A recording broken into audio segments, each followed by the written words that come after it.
Hi Chaitanya, Hey, hi Sid, how's it going? I'm good. I'm good. How are you? Very well, thanks for having me here. Super excited. That's great. We are excited as well. So, how has the last few months been for you? It's been a mixed bag actually, positives and you had some problems as well, but mostly really good because I've just had the blessings of my firstborn son. Oh, So spending a congratulations. lot of time with him, it's been amazing. Yeah, so That's that has great. been a big positive. Yeah, That's and great. it's given a lot of time for me to have some bit of training as well, and been able to focus on certain weaknesses and weed out issues in my technique and get better. So Hmm. quite well. Wonderful, wonderful. So, have you been doing virtual Ironmans and stuff? More or less, yeah. We definitely did try out when they rolled them out in the start, but then it kind of got a little too much in terms of training because they were happening every weekend. Sure. So we rather shifted the focus back to our own training where we kind of took it in our own pace, and you don't really have to do all of that if if it's not fitting in a training plan. Definitely, definitely. And all Yeah. right. So, why don't you tell us how you got it, how you got started in this journey of yours? So I've all been an athlete for a really long time. As long as I can remember. Started Hmm. out as a swimmer, one of my first competitive sports in school. Right.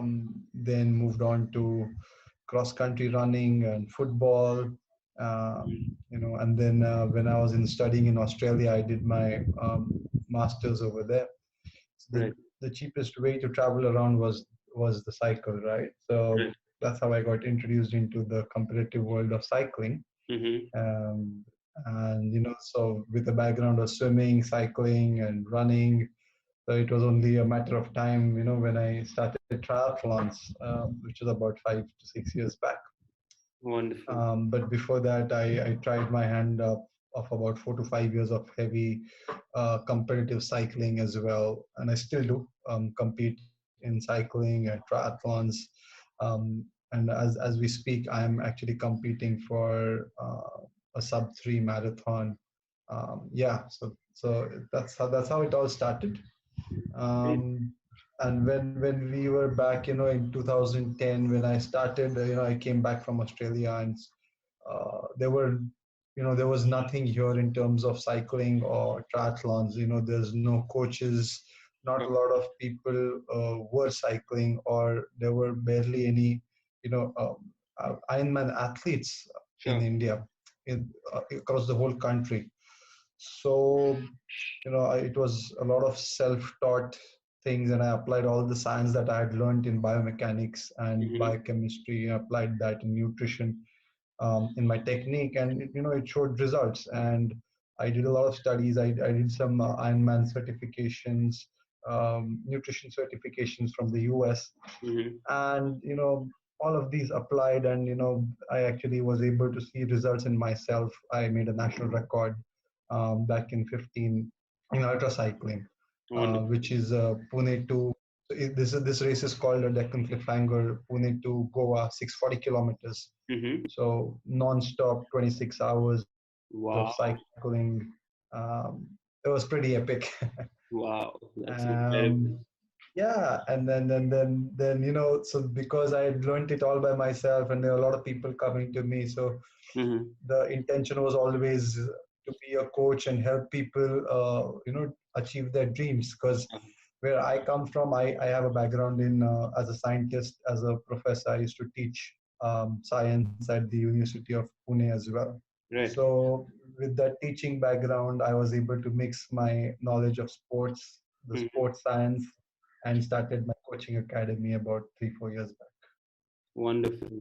Wonderful. So, first and foremost, we have to clear some things out, right?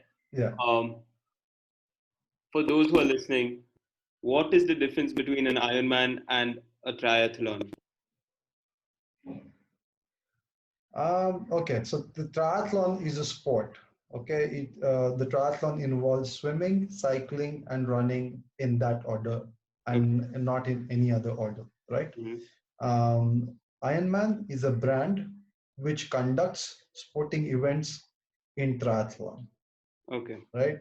So Ironman is just a brand that conducts triathlons. Ironman itself is, they have become very popular, and then that's why there is a particular distance category which is named after Ironman, which is called the Ironman category or the Ironman distance race, Mm-hmm. which is basically a 3.8 kilometer swim, a 181 cycle, and a 42.2 run.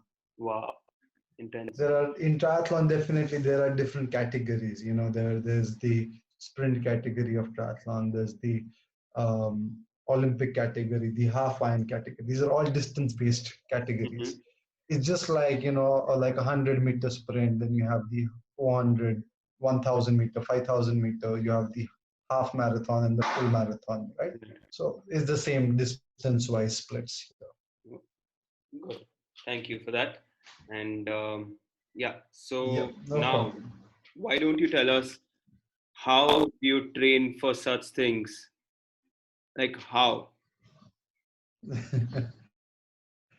Well, so obviously you don't do the whole thing every day. Okay. It's not possible to cycle, to swim 4 kilometers or cycle 180 or run 42. I mean one, people don't have the time for doing that all the time, Right. because we have to balance work as well and probably other aspects. Right. Apart from that, it's not advisable in terms of just pure recovery. Right. So what we do is we split it up. We focus, one or two things at a time per day.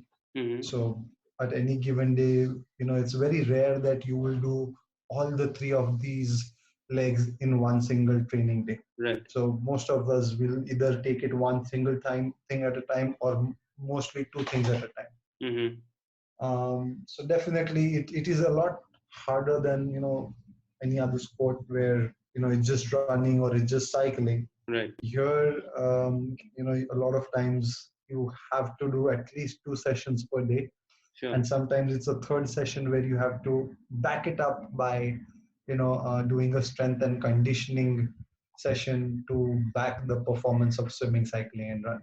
Right. So typically, we will start off with a cycle followed by a run. Some days will only be a cycle, some days will be running, some days will be swimming, followed by cycling. So Mm-hmm. it all depends, again, on how much time does the athlete have, Right. what the weakness of a particular athlete is. For example, if someone is weaker in running, he or she might have a lot more running, programmed into his training plan.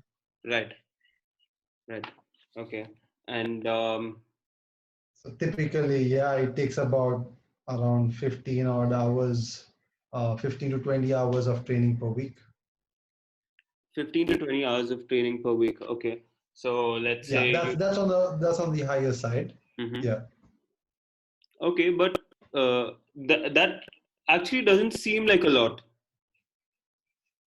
or is it? Actually, that is quite a bit. I mean, imagine if you go to the gym every day, you are Mhm. doing what, 6 hours a week. Right. Okay. Now An hour. imagine Okay. So. tripling that, right? That's about three hours every single day. Uh-huh. So, but it's the thing is it's not really spread out on every single day, because some days are complete rest, Right. some days are active recovery. Right. Right. So it's all spread out unevenly, Mm-hmm. and that's why some days are super hard, Sure. some days are recovery. So Sure. Sure. about Sure. 15 to 20 hours is hard, but if you're a beginner, they usually start between 8 to 12 hours per week. Of course. Of course. And okay, yeah, I didn't factor in the part that you guys don't usually take breaks, right? When you're training for these things? No, no. Right. Yeah. So when it comes to swimming, cycling, running, usually there are no breaks. Mm-hmm. There are definitely recoveries that we do where you still swim, bike, or run, but at a reduced intensity. Right. Right. Yeah. So okay. And how has your journey been in terms of the Ironman and triathlons? Why don't you share some stories Mhm. of yours? All right. I've done a lot of triathlons, Hmm. but I've only done about three full Okay. Ironman international ones. My first Ironman was Ironman Switzerland in Okay. Zurich. Now, the particular thing with Ironman is no matter which Ironman you do, they always have the swimming is always open water.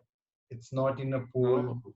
So, you always, whenever you go to these exotic locations, Mm-hmm. you have to swim in certain lakes or in certain seas which you have never been or seen before. Right. So, that's a big sense of adventure right there. Mm-hmm. Um, I can share a few, I was basically on my second Ironman in South Africa. Mm-hmm. 2 days before the race, I was doing a practice swim, Right. and this was at a place called a Shark Rock Pier. That's where the race Yeah. starts. Right. And because it's called a Shark Rock, right? So the name Shark is like right at the top of your head when you're Right. swimming out there. Right. And mind you, this is Africa, right? So there's a lot of shark around the Mm-hmm. coast. And so I was swimming, and I see this big white blur that just goes underneath me, right? Oh. Black, it was like kind of gray and black, Mm-hmm. and it was huge, like it was the size of a truck. Mm-hmm. And then I was like, oh shit, this is a shark. And I started to panic. I come up, there was like a couple of Italian athletes around me. They are Right. also, just talking excitedly in Italian, and I don't understand a word of Italian. Right. So, and then I come up, I'm thinking and I'm panicking that there's a shark around me. And I Mm-hmm. look up, I am surrounded by a big pod of dolphins. And Oh. they're just merrily jumping around everywhere. And Right. but they're huge. I mean, you're used to seeing dolphins on the TV, and nice, merry creatures Mm-hmm. don't look too big and scary. But then Right. in real life, when you see a dolphin, I did not expect it to be so big, like Right. almost the size of a truck. Oh. And but yeah, I mean that was an interesting experience. Wow. Yeah, I mean, then definitely we did swim the whole thing, came back, and we could still see the dolphins. They followed us for a bit. Yeah, it was a nice experience. That's interesting. And And so there are a lot of these things that you come across. right. Right. Right. Do you have these safety measures in place? Like when you mentioned this, and of course there must have been, some safety measures, right? Or do you have to sign a form saying you're on your own? No, see, definitely, you definitely sign disclaimers, and they don't really take liability. But Ironman during race days, they definitely have a lot of boats around. They have buoys around. They have lifeguards around, Mm-hmm. in case anyone needs help. Right. But then again, there are almost about 2,000 other people around you, so the chances of a shark attack is very, very minor, and it's not even known till date. There have been barely any shark attacks at an Ironman event. Right. But the problem is, the training aspect, because during training you don't have all these systems in place. Of course. There's no boat following you around, so you're always in so much proximity to nature. You have to take certain basic precautions. You have to know what to and how to react during Mm-hmm. these circumstances.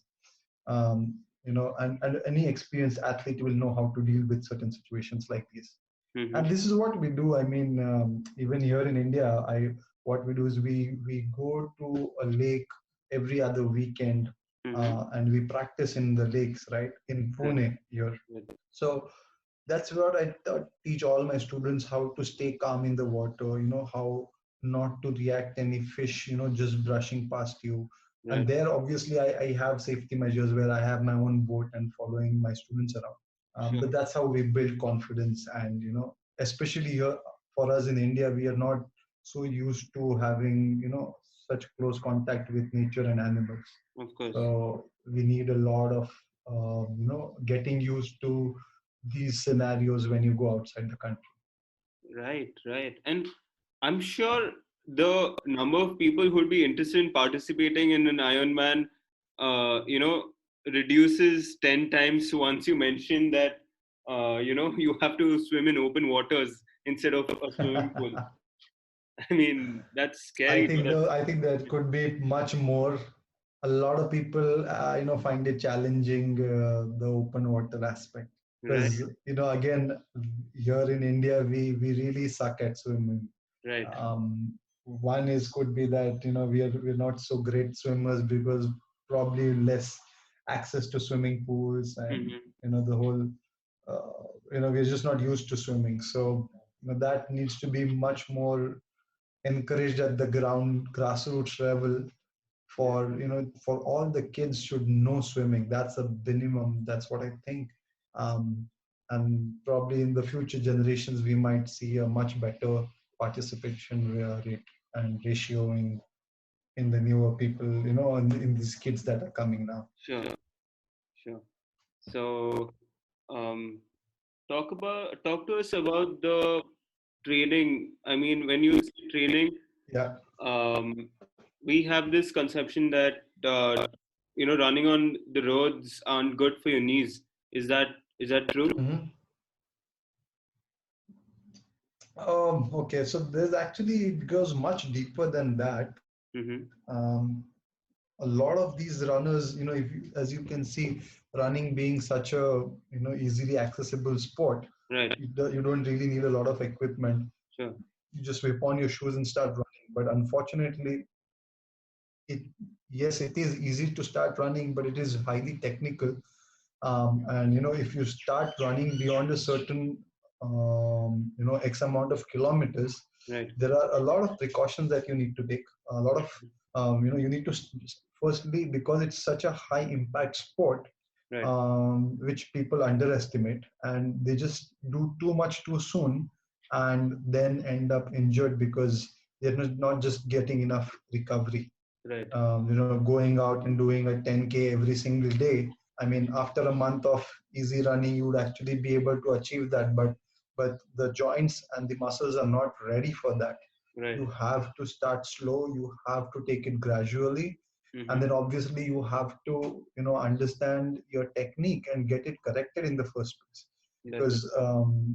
the wrong shoes, the bad technique, the bad form will affect training, will affect will cause injuries. And Right. that's why we see so many injuries happening in these runners. So if you take me, I have been running since I was what, 10 years old. Mm-hmm. I've done a lot of competitive running. I've done marathons, and typically my mileage is about 50 to 60 kilometers every single week. And Wow. there is a lot of ways. So basically, I've got a big base of running, Right. and because of that, and I've never got injured. Never, Mm-hmm. touch wood, never overuse injury or a overtraining injury. So Right. it's very important to understand your body, important to understand your technique, Mm-hmm. and definitely take it easy. Probably hire a coach if you're not sure. Sure. It's better that you prevent the injury rather than go to a doctor after an injury and then waste a lot of money in surgeries and rehab. Definitely. Definitely.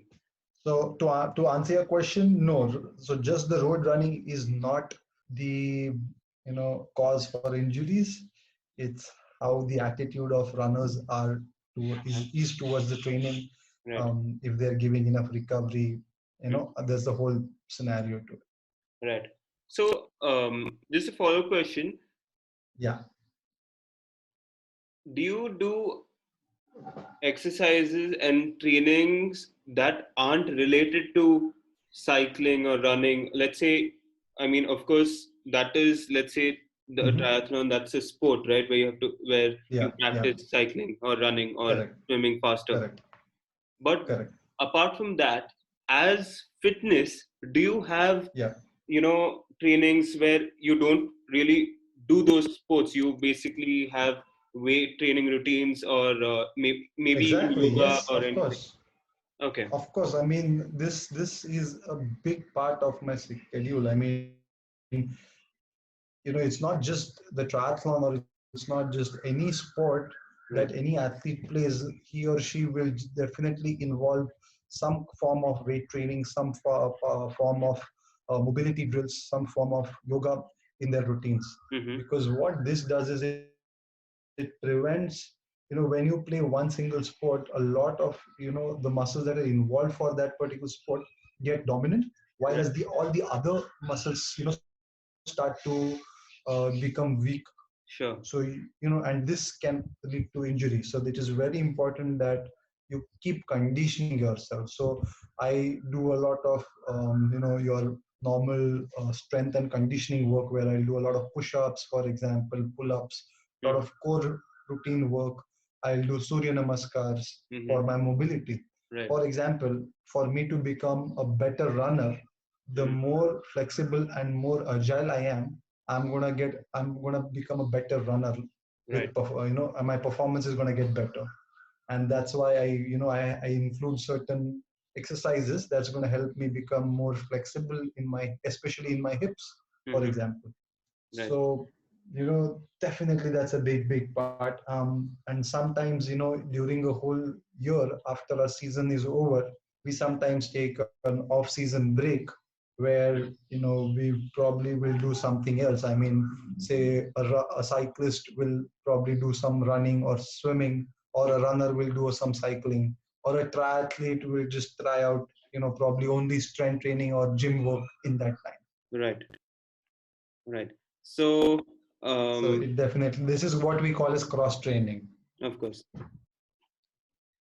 yeah, it's definitely really beneficial. And yeah, when you mentioned break, Yeah, like when it yeah. comes to other sports, like let's say football or tennis, once you take a break of, let's Hmm. say, 2 or 3 months, it's still in your muscle memory, right? The game, the Yeah, technique, and everything. But when it yeah, comes yeah, to yeah. training for a Correct. triathlon, you take, let's say, for Yeah. whatever reason, on where you have a lot of work, whatever reason, you take a month or two off. You know, Mm. when you get Yeah, back, do yeah. you start from scratch? When I mean scratch, meaning you can't run even a kilometer, or does that muscle memory work when it comes to cardio, where okay, you are running, you can run, you used to run 42 kilometers, but right now, since you haven't done anything for 2 months, you can do 20 kilometers, or do you start from scratch? Um, okay, so that's a very good question. See, this is what we call as detraining aspect. Hmm. So for whatever reason, if a person takes a break which lasts longer than 3 to 4 weeks, Right. then that person is definitely going to lose fitness, and Hmm. that too at a exponential rate. Right. So whatever that person has worked for a year might be gone in about 2 months. So Oh. definitely that detraining will happen. But Hmm. again, whether from scratch or not, I mean, it depends on how good that particular athlete was. Right. So I mean, definitely it's not going to be like an athlete who's doing 42, can't even run 1 kilometer. That's not going to happen. Okay. What really happens is the timing goes down. You become slower. Hmm. So you basically start again in terms of building that fitness up slowly, gradually. Right. You definitely don't start at that same point. Right. So this detraining happens, in different people at a differing rate. Hmm. So some people might lose more than some other people. It totally depends on the genetics also, Right. and whether he or she would, during that period of not training, were they active or not? How was their nutrition? Sure. Did they gain a lot of weight or not? So all of these conditions matter. Sure. But there's a saying that we use. I mean, you know, whatever 3 weeks of training that you do, and if you take a week off, it's going to throw you back to the start of that 3 weeks again. Mm-hmm. True. True. So yeah, so that's why that off training, off or cross training is what we call. We don't stop training per se. We just Right. stop doing what we just change the routine up a lot more. Right. At least, I mean, even if you're taking a break, at least do things that will at least maintain your fitness or, work on Exactly. building first, right? Yeah. Exactly. Yeah. Yeah. Sure. So, okay. I was going to bring this up later on, but I thought might as well, Mm-hmm. finish off with this topic. If Yeah. someone hasn't run a kilometer in his life, or he has, he's been an athlete but hasn't done an Ironman or hasn't even competed in Yeah. running or anything of that Yeah. sort, um, how Yeah. long will it Yeah. take for him or her to become a triathlete? So let's say in this particular scenario, the particular athlete or a person is is at a nominal fitness level. Right. You know, it's not very, does not have any injuries or Right. reasonably healthy, we can say. Um, for doing a half iron distance, somewhere between, we recommend 6 to 8 months. Right. And I'm just talking about finishing an Ironman here. Right. I'm not talking about competing or finishing very strong. Mm-hmm. So again, it totally depends on if that particular person has any kind of a talent or not for that. Right. But 6 to 8 months for a half iron, and somewhere around 12 months, 12 to 14 months for a full Ironman Mm-hmm. event. Okay. Should it's we can safely say that it's enough for a person to finish within a reasonable time within the cutoff. But yeah, I mean, if you really, someone wants to get into this long term, then the longer base building that you do and the more training that you do, you definitely get better through the years. Interesting. Interesting. No, I mean, Mhm. people assume that, I mean, Ironman is like, you'll need years and years of training, because just even thinking about running a 42-kilometer marathon itself, Yeah, yeah. seems like, a fast It scenario, is. It is especially a when you big don't run. thing. I mean, and then imagine cycling 180 and Right. swimming 4 kilometers before that 42. Right. It's a big challenge, and should not be taken lightly. But yeah, I mean, it's not like an impossible task. We have seen, I myself have had students more than 60 years of age doing this Oh, within a span of a year. incredible. Yeah, some people have even done it within a span of 6 months. Yes, definitely they've not had a great experience, but they have finished. Sure. So if you want to do it well, I would say give it a year. Wonderful.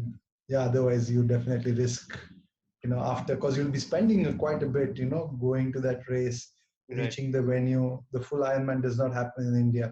Right. So if that athlete has to travel abroad, there's quite a bit of a sum Sure. uh, of money involved, and you'd rather want to be well prepared, right? Sure. Do you know for certain that you can finish the race beforehand? For me, yes, definitely. Not you, But a as person a who's coach, running for the first time. yeah, yeah.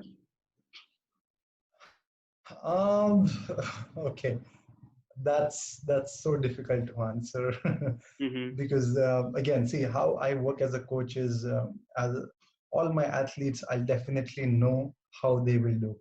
Okay. And till now, basically, at Power Peaks, we have not even had one single DNF, or did not finish, Right. as we call it, Right. in any Ironman event till date. And I Huh. have coached more than 200 plus athletes for Wonderful. Ironman events, and every single person who started has finished it.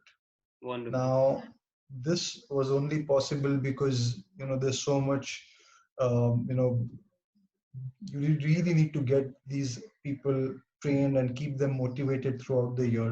And I'm Yeah. talking about these, when I say these athletes, they are not professional athletes. I'm talking about everyday people with everyday jobs, Right. teachers, bankers, CAs, Mm-hmm. doctors. Right. These are the kind of athletes I'm talking about. Right. These are not full-time athletes. Probably, Definitely. out of these 200 people I must have spoke about, only about 10% of them are like really, really pro athletes, as we may define them. Sure.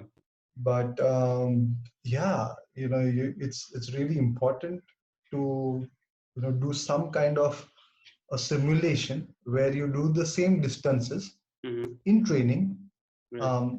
well in advance. So if you want to do an Ironman, let's say in 12 months down the line, Mm-hmm. so from today, in about 6 months, you should be able to do a full iron distance within that time. Right.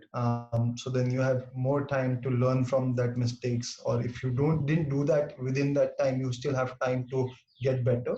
And on then you can even decide that, okay, you're still not at that fitness level. Right. Do you want to defer your race to the next year, or not do the race, probably take a break, or take train more and then try again later. Mm-hmm. Right.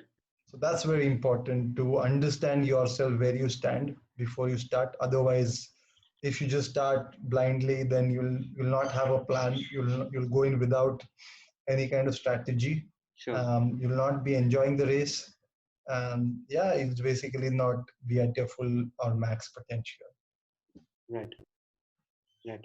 Um, Chaitanya, I'm Yeah. giving tennis as a reference because I play tennis professionally. Mhm.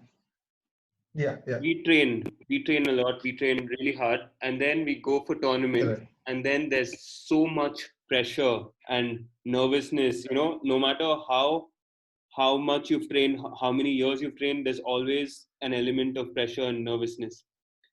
Correct. Is Correct. there something similar when it comes to a triathlon or an Ironman, considering that, of course, it is a bit technical, but you're not competing against anyone directly. You're competing Correct. against yourself. But do you still have a lot of Correct. pressure and nervousness? Yeah. Yeah. Definitely. I mean, Mm-hmm. again, if you compare it to tennis, Ironman events are slightly longer. I mean, Definitely. I've seen tennis, the longest they've ran is to probably 5 hours, 5.5, right? Definitely, the different sports. But Different sports. yeah, different sports. But no, my point of view is that the longer you're out there, there are a lot more chances and things that could go wrong. Correct? Mm-hmm. Right. You just have to be prepared to last for so long. When I say full distance, I'm talking about 15 hours. You got to be outside on the road. Right. So then it's also being such a technical thing, the cycle, right? For example, there's so many things that is not in your control. What if you get a flat, right? You Sure. might be prepared for one flat, but what if you get multiple flats? What you Sure. gonna do? There are so many things. A lot of times we get kicked in the face when we are swimming, because Oh. there's a small narrow channel that we have to swim, and there Mm-hmm. are about 3,000 other people swimming right around you. Right. So you have to be prepared for getting kicked in the face. You have Mm-hmm. to be prepared for so much stuff. You have to prepare for this, the heat during the day, the coolness or the cold of the early morning sea, or the late evening Right. conditions wherever you might be. So it's really, you've got to be thinking 10 different things at a time, and you have to be prepared much in advance. Like if you're swimming, you have to also think about, you can't go too fast, otherwise you'll not be able to swim, cycle or run properly. So Right. you go a little conservatively. Then Mm-hmm. again, when you're cycling, you have to eat during the cycle. You can't Mm-hmm. stop, Right. right? So you're eating on the bike, and you have to keep eating after every few hours. Mm-hmm. So so as to keep that energy up, you're also planning your nutrition. You may have to stop and pee or poop. Right. Then so there's so much stuff that's going on. So all this causes anxiety a lot of times, if you're Mm-hmm. a beginner, Right. or if you're not really trained that hard, or you know even for someone like me, I might call myself seasoned athlete, but I always lose sleep before a big race. Right. So you know it's always there, the nervousness, the jitteriness. It Interesting. just depends on how well you handle that Mm-hmm. and perform. Right. Interesting. Did I answer your question, sir? Yeah, definitely. We usually we have that impression, since there's you're not. I mean, since you are in control of everything, we don't get into the details. Like, I wouldn't have Yeah, thought of course, a tire, going out, or getting kicked on the face while swimming. So correct, yeah, of course. I correct. mean, broaden my perspective. Sure. So There's a okay. lot more to it. Yeah, I mean, that we're just touching the surface. definitely. Um, Yeah. so now, the Ironman or triathlons went enough for you. You went about going for ultra cycling. Yeah. So what is it exactly? Many of our listeners won't know about it. I don't So know about it. What is it exactly? ultra, yeah, yeah. So what we do is ultra cycling is basically any cycling race that goes beyond 400 kilometers. Okay. And this race is not stages or something. It is Mm-hmm. continuous, and there is a time limit again. So Oh, basically, the ultra races that currently happen in India are there's a 650-kilometer race that goes from Pune to Goa, right. which is one of the most famous ones. It's called the Deccan Cliffhanger. Mm-hmm. I have been on the podium of Deccan Cliffhanger for 6 times. They Wow, even have an award named after me over there. that's great. Anyone who wins, who does the Deccan Cliffhanger 3 times gets the Chaitanya Velhal award. Wonderful. And this goes, so basically, I have the record of doing it in 24 hours Mm-hmm. non-stop. In this race, I might have stopped only about for 15 minutes throughout the race. That Mm-hmm. means a small breaks of 2 minutes here and there Right. in the period of 24 hours. So no sleeping, nothing, and we eat on the bike, we drink on the bike. Mm-hmm. Yeah, that's what an ultra race is for you. We have a car with my crew in it who will help me stay for nutrition, for safety from traffic, because this is on your normal roads where there is traffic. There is no traffic is not stopped for us, so Sure. we are still racing through Mm-hmm. traffic. So that's an ultra race. And I've done these ultra race about this one that I mentioned, the Deccan Cliffhanger. Then there's one called as the Desert 500, which was one of the toughest races I've ever done. It is basically, it started in Jodhpur, and it Mm-hmm. went through the Thar Desert of Rajasthan. We had to cycle through 48 degrees of heat in the day, where even the tar road was melting. Wow. Very tough. It really almost broke me. I almost DNF'd. Right. And in the night, the temperatures went down to 3 degrees. Mm-hmm. Crazy contrast to the day. Really shivering, and I was still cycling in that point. And that race was about 700 kilometers, and the cutoff was 28 hours. And I went in quite arrogant, like after winning the DC, I was like, I'm gonna go and really kill it, and I'll Right. finish it in 20 hours. Right. The conditions were so difficult, and it was horrible, and I finished in 27 and a half. I won that race. I was the first to finish, Mm-hmm. and the only person to finish it within the cutoff time. There Wow. were a lot, probably 300, 400 riders who had participated, but I was the only one to finish it within the cutoff time. Wow. Pretty hard. It really humbled me. I even cried at the end. Mm-hmm. Um, but yeah, so that's an ultra race for you. A lot of things can go wrong. They will go wrong. It's horrible. You really need to be mentally prepared Mm-hmm. to be out there for multiple days. Mm-hmm.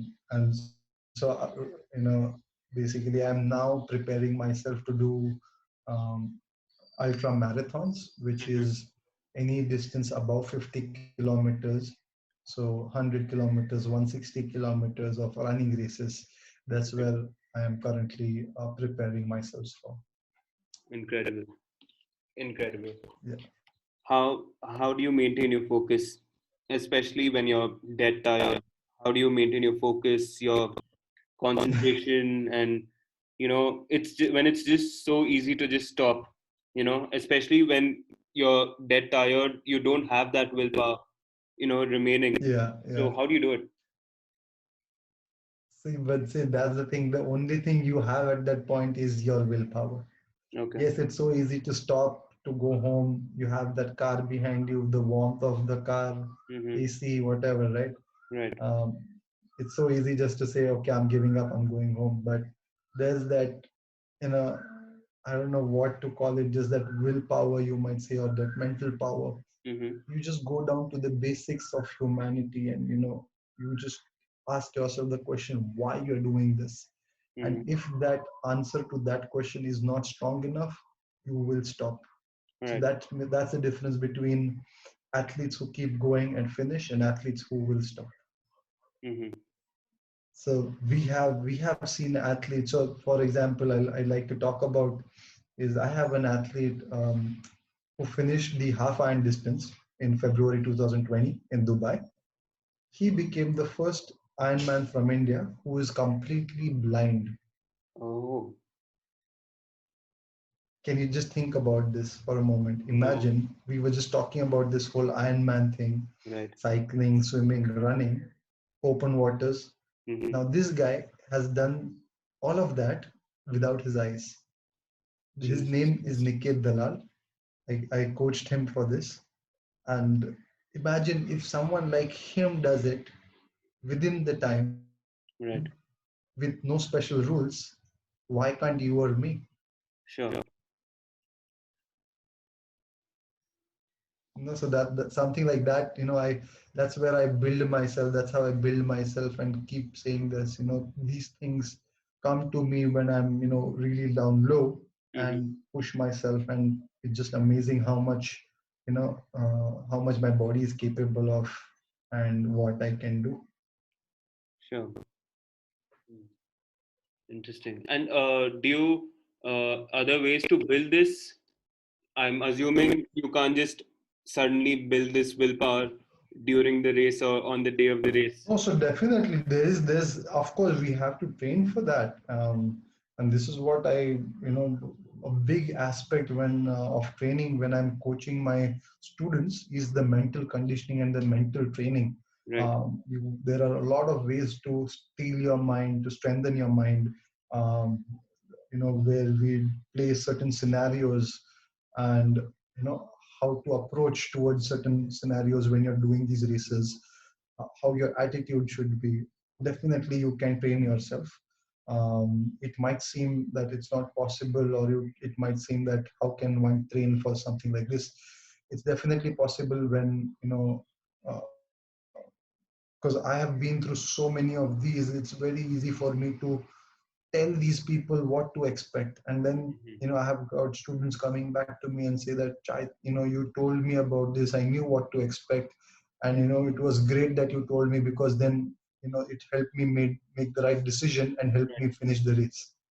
So you can definitely train for that, and it really helps.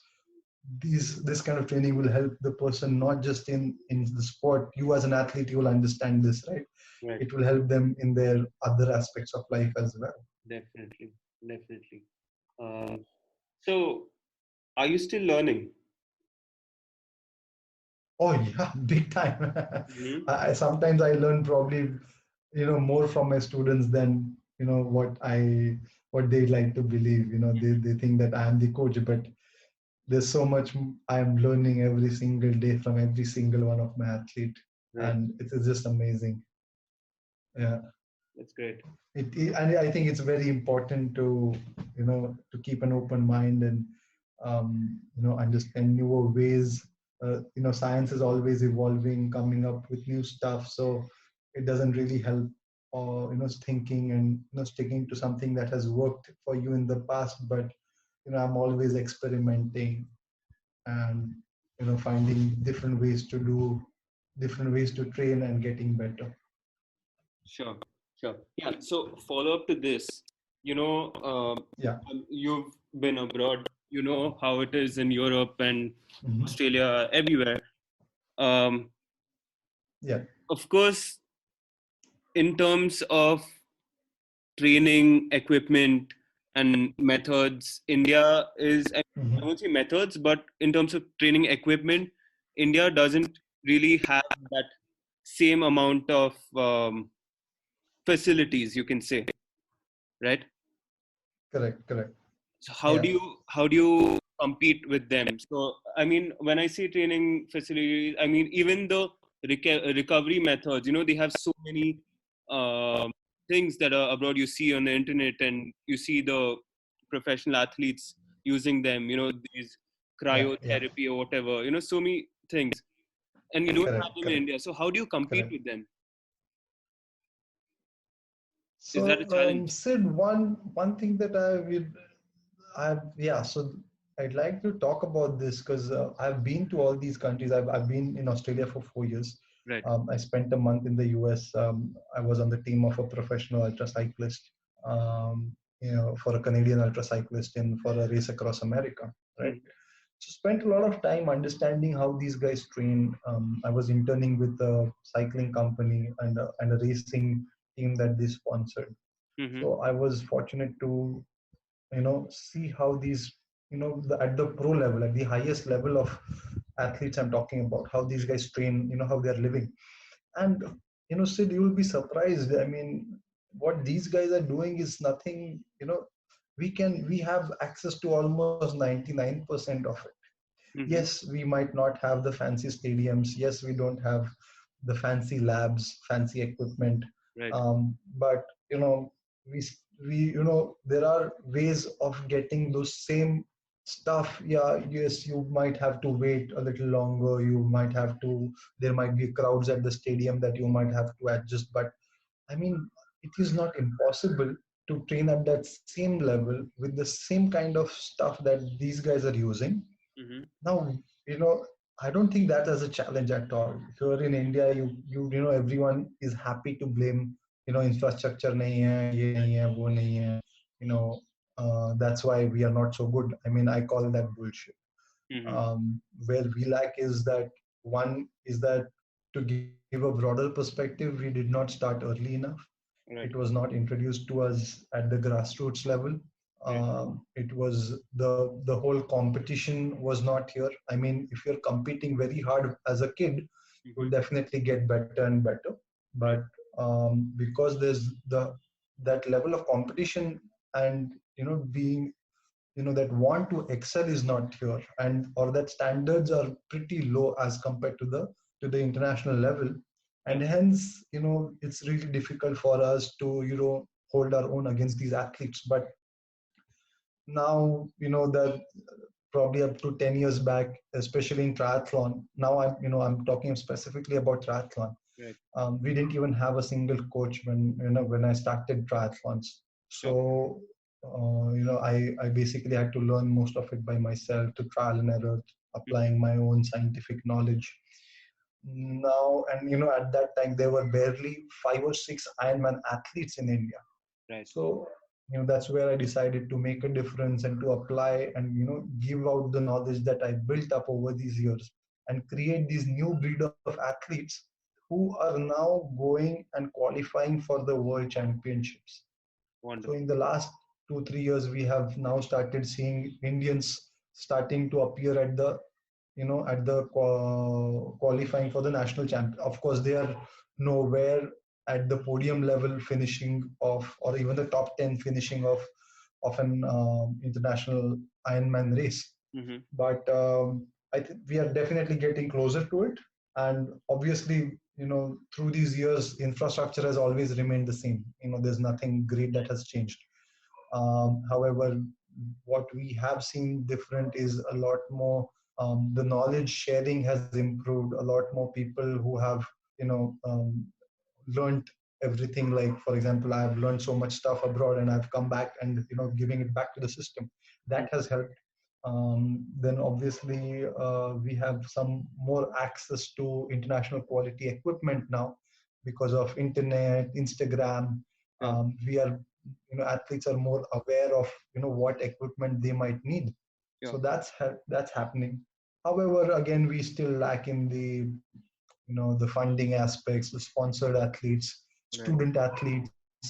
That culture is yet to happen, but we are all working hard for that to happen someday. So I'm helping out a lot of my athletes obtain funding. Right. Because me as an academy and as a coach, a lot of brands are willing to talk to me and they want certain good talent that they can sponsor. So I'm responsible for making these connections happen. So hopefully we might see some people at the Olympics and at the triathlon and the Ironman, winning in the Ironman someday soon. So that's where we go. Definitely. We all hope for that. And Yes. just to follow up to this,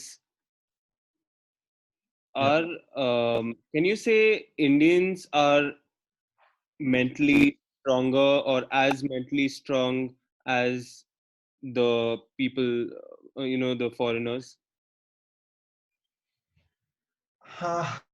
That's a very difficult question. Uh, I don't think we could rather be able to define Indians being more mentally stronger, Okay, um, because I think that's a very, very individualistic trait. sure, Because not, just because somebody's from Australia or somebody's from US, doesn't mean that they are mentally stronger. sure, um, I think it's basically how the athlete has been training, the coaching, the attitude towards the sport, and then the whole upbringing around the sport. I think that is a right, big influence. right, Um, but then obviously we as Indians, there might be some ethnic advantages or disadvantages, obviously. right, So for example, I could say here, we as Indians, because we are so used to driving in traffic and all, we try, we are a little more probably bike handlers, or we could call it, or because of where we are based in the tropical regions where we are used to a lot of heat. So Indians will probably do much better where there is a lot of, in conditions which has heat and humidity sure, around the races. sure, Indians might not do so well in the colder hmm, aspects or the colder climates. right, So these are the some of the advantages and disadvantages, but right, mentally I don't think so that we can, right, we could put a finger on it. definitely, very, very relative. Um, all right, so Yeah, yeah. okay, you were talking about funding. What Mm. I want to know about the government support. Have you guys gotten any good government support? I know what my answer, if I were to assume, would be, but you can tell us. Yeah, yeah. So I think you assumed right. I mean, we've not had any kind of government support till now. Mm-hmm. And neither have all our attempts um, to communicate and work with them were really thrashed around, and we didn't have a very great experience. Mm-hmm. Even working with the local federation for triathlon, it's a big pain. Right, There's a lot of politics. right. They don't inform the general public about when they conduct trials. Mm-hmm. We really, sometimes they will mislead you. Sometimes they'll give you as short a notice as possible. Like they'll just say that tomorrow you have got a trial, come to a place which is like in the middle of nowhere. Right, So you travel like in the middle of the night, to Osmanabad from Pune, and one day before, and you're not even, you at that time your training load could be high, could be low, it could be off season, whatever, right? sure. It just, for them, they don't care. It's just very haphazard. So it's very difficult for a good, a triathlete, upcoming triathlete who's a, kids basically, to compete and go to the international stages when these kind of problems exist at the grassroots. Right, So we are trying to battle that. We try to, do best as possible, and our kids being who they are, because they're so good, trained so well, they still manage to do well despite all these challenges. mm-hmm. And we have had people go into the nationals and even qualifying for the South Asian levels of racing. Wonderful. Wonderful. Yeah, that's been But one. then it could have definitely been much, much, much better. You will know, understand as an athlete as well. Definitely, definitely. Yeah, there's so much more. There's actually they have to put in at least, if they can at least put in 10% more effort, it would mean the world to Correct. the athletes, right? Right, right. Exactly, exactly. And what about I mean, imagine yeah. yeah, Please tell go me. ahead. So I was just talking about the blind athlete that I told you about. Yeah, So we wanted to, have some kind of government backing for this because this was the first time any Indian was doing this.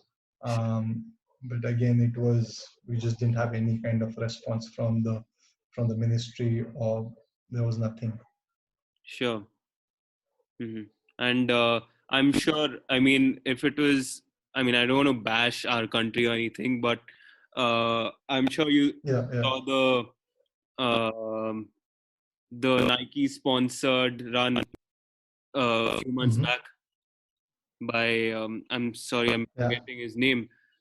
He finished the marathon in less than 2 hours, I guess. Are you talking about Kipchoge, Eliud Yes, Kipchoge? exactly, exactly. Yeah, the sub 2 hour 42 marathon, right? Yes, yes. Yeah, So, yeah, yeah. I mean, That was amazing. crazy. And yeah, I mean, in their case, they set up the whole thing just for him, right? Correct, correct. So, and this, how much, I mean, he got so much recognition. His country got so much recognition, and it was basically a win-win for everyone. And we don't understand that Yeah, yeah. over here. So that's sad. No, but see, there was a lot of effort that went into this project, and it was a multinational team Right. that was behind this. Definitely, we saw only Eluid and his pacers doing the whole work, Right. but I was fortunate enough to talk to somebody who was on that, who was working behind this scene. Hmm. And from what I understood, there was so much work that went. I mean, they were actually preparing the roads at specific angles for Right. help, to get him to, for him, for Eluid to not lose his speed Sure. when he turns around. you Right. know so much thought was put into this. Hmm. So much technology. I mean, that's amazing what technology is helping people do nowadays. And I think athletes should use the power of technology and science to get better. Especially, a lot of this technology is quite simple. The science is simple. Hmm. All it takes is someone to understand it Right. and apply it in your race and training. For sure. For sure. So, Chaitanya, the last question to you: Yeah. career opportunities. Can people Mhm. make money? Well, again, that's a very relative term because the triathlon, the cycling, running field, and the industry is very, very unorganized. Hmm. So now that could act as an opportunity for some people, or that could be a turn off for some people. Right. Definitely, if you're thinking that okay, you'll graduate and there's be some running company or some brand involved in triathlon will just hire you. No, that's not going to work like that.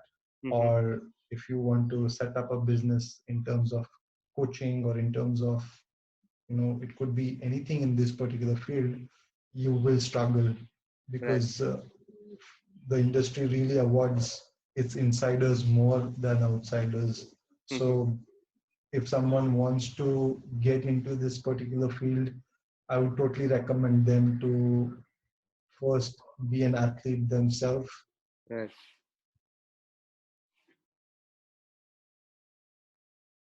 Go.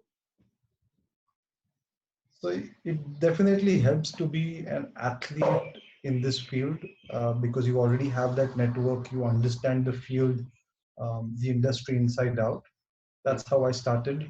Then, but however, it's not just enough being the athlete, because a lot of athletes out there are not necessarily good at the economics of it or the business side of the sport. Mm-hmm. So, and I definitely learned that. So what I did was I worked with a gym, and I was one of the directors of operations over there, and Right. understood you know the whole economics of the fitness industry here in India, and that helped me big time. I was involved with Multifit for 4 years. Mm-hmm. From one gym, we made it to 30 gyms in that 4 to 5 years. Right. Then basically, I moved out of it and I started my own academy. Mm-hmm. Now, which was very, I think this whole journey was very essential for me, for myself, because definitely I learned a lot as an athlete. Then I learned the economics and the business side of things where I worked at Multifit. Sure. And then I was able to, marry both of those things and then commercially apply myself and earn money out of them. Mm-hmm. Right. um, and that's how, it's and it did not happen overnight. I have been in this industry for more than 10 years. Mm-hmm. I have had a lot of struggles, Right. and definitely I'll not say that I have arrived or I'm there yet or whatever, but um, Mm-hmm. wherever I am today, definitely not without struggles. So if you are planning to come into this field, definitely helps to be an athlete. If Sure. not, come in and be as close to some kind of athletes. Try to get all the insights and understand your clientele. I think that's very essential. Sure. Understanding the market, yeah, before you step into something like this. But definitely, because it's such a nascent stage here in India, there are huge opportunities, a lot of money to be made if you apply yourself in the right way, as opposed to, all these first world countries where the market is mature and there's so much competition. um, Right. it's very difficult to make it there. So for example, a guy like me with the same kind of credentials and qualifications will not even be able to do any kind of, stuff Mm-hmm. in a mature market like America or Australia. Right. um, but because we are, it's such a nascent stage, you Right. know and I'm not ashamed to accept that fact also, Mm-hmm. because learning happens every single day. That, So yeah, so we are here to help out the market grow. that's great. That's great. And Yeah, yeah, you're one of the first few. So as the market grows, your name will be at the top. So that's much better than joining an yeah, already tried and tested market. So well done. correct, correct. Okay, so Thank you. Chaitanya, why don't you tell us about your academy? So basically, we started Power Peaks officially last year, August Mm-hmm. 2019. But I've been coaching athletes since about 5 6 years now, Right. and we are coaching athletes in triathlons, ultra cycling, road cycling, then marathon running, swimming, um, and basically helping all these athletes get, you know achieve their dreams of becoming an Ironman or finishing in the on the podium of whichever race that they plan to. Sure. So one of the big aspects of the academy is we really the coaches.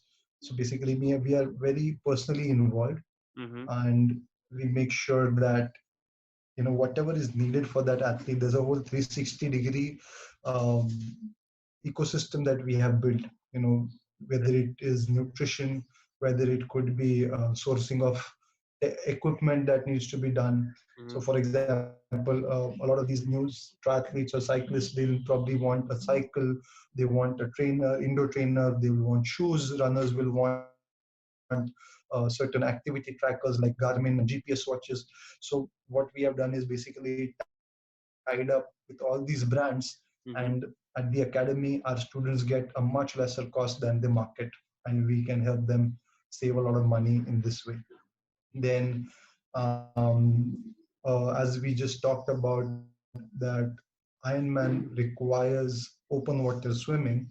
So Right. what we do is we take our students every single day, every single weekend to lakes or a sea swim session Mm-hmm. where the athletes understand how to swim and train in open waters. Right. We have our own setup where I have my own boat to help them feel more secure. We've got a setup where um, we organize proper triathlon races every single month. Now Wow. the challenge is, if you know that marathons are happening every other day, every other weekend, there's some marathon or the other. Right. So runners will get the experience of a race, right? Mm-hmm. But as a triathlete, it's very difficult to get a race experience Right. because there are barely 4 or 5 triathlons that happen in the whole country. Sure. So for these people to get that race experience, we organize training camps every single month where they do the whole distance triathlon or a Mm-hmm. modified distance based on their abilities, Right. to get that race experience, to understand where they are making mistakes. Now, me as a coach, I'm there, so I make sure I have my notes written down and give that feedback to them. Okay, you are going wrong here. You're not having your nutrition right. Your technique is Mm-hmm. bad. Whatever, right? Right. So all this helps these athletes in all the different ways. Then we have our own athlete lab here in Pune. So we do a lot of strength and conditioning work there. We Mm-hmm. have trainers, personal trainers over there who will help these athletes to build strength, to build flexibility, agility. And we have an indoor training area where if a particular athlete does not have access to expensive indoor trainers, Right. if you can't ride outside because of traffic or whatever, they can just hop into the lab. They can come and train with us at the lab also. So we have made this whole ecosystem which is very conducive for any athlete to actually do very well. Then the whole cream of these pool that we have, Mm-hmm. we help them in getting sponsored. Right. We get them in touch with big brands that are interested in this field. Mm-hmm. And this sponsorship could be in terms of equipment, in terms of cash. It really depends on who that athlete is. Sure. So that is what also we plan to do. Then we also have um, ways of reducing the cost of doing an Ironman. Mm-hmm. Basically, for example, in February this year, there was a group of 15 people, all of us who went to Dubai and did the Ironman over there. Ah, okay. Right. And so because we went as a group, we were able to save a lot of money Right. in terms of the airfare, in terms of the local cost that was incurred, in terms Right. the taxi, the local Right. transport, the hotel. So all of that really helped us save a lot of money. In fact, probably per person we must have saved about 30 to 40,000 rupees. For sure. For So um, you know, that was a big aspect of what we do as an academy. Um, yeah, and till date we have a proven record of 100% result in an Ironman race. Right. We have got podium finishes at the national and international levels. Currently, the fastest Indian triathlete in the age group of 18 to 24 is one of my students. So the results speak for themselves, Sid. Wonderful. Wonderful. And yeah, so it's great that you've set up like a 360-degree ecosystem, and it's very much Yeah, needed. yeah. So Oh, and usually, I would also like to quickly mention that I am based in Pune, but I've got students all over the country and outside the country as well. So we do a oh, lot of remote coaching with a lot of athletes like this. uh-huh. Okay, that's Yeah, that's that's very interesting. So, yeah, yeah. uh, Because see, in this day and age, physical meeting, is actually required very less. A right, lot of work, thanks to technology, can be done remotely, where I can track athletes sitting here in Pune. I can track my athlete who's running right now in Germany. I can see how Right. he has ran, how his Mm-hmm. numbers, his average speed, his heart rate, all Right. of that is available to me on my phone or my laptop. And Sure. that's how I can manage that athlete's training. Mm-hmm. Right. Oh, and that's and it has worked wonders for us as well. fantastic, fantastic. And so yeah, I mean, yeah, especially with I mean, I use a Fitbit, so I don't know if it's that advanced. Yeah, But yeah, there definitely many technologies. correct. It's something similar, definitely. I mean, your Fitbit is right on that line. You know what I'm talking about. Right. There are these watches that will do all the work, that will record all the data that a coach will need, Right. help me process that data, and I'll analyze it for that athlete and help him come up with a training plan that is customized for him. Sure. Sure. So, yeah, Chaitanya, why don't you tell us where they can get in touch with you? Why don't please share across your Instagram handles, your email, or anything? Yeah. So they can find me on Instagram at Team Chai, TEAM underscore CHAI underscore. Right. That's my Instagram handle. I am on Facebook as well, Chaitanya Velhal. You can look me up. Then we will be soon coming up with a website. We have an Instagram handle of Power Peaks, POWER underscore PEAKS underscore. So you can get in touch with us through any one of these handles. We even have a YouTube channel. You can look me up, Chaitanya Velhal or Power Peaks. You will find us there as well. So send us a message at any one of these, and we are quick to respond. And if you want to get on call, we'd be happy to and help you um, with whatever queries you may have. Wonderful, wonderful. So, guys, I will have all the links on the show notes. So please do check Chaitanya's channel and his Instagram accounts, and do get in touch for any business inquiries. If you want to join his Awesome. academy, you can directly get in touch with him. And Chaitanya, it has been an absolute honor, so inspirational, and thank you so much for sparing your valuable time with us. Thank you, Sid. It was a joy, and it was really amazing to share all this. And it's great that what you're doing and helping us share all this and connecting with all the people out there. So thank you for having me here, and I had a great good time. Thank you so much. Wonderful to hear. And hope to see you after the lockdown.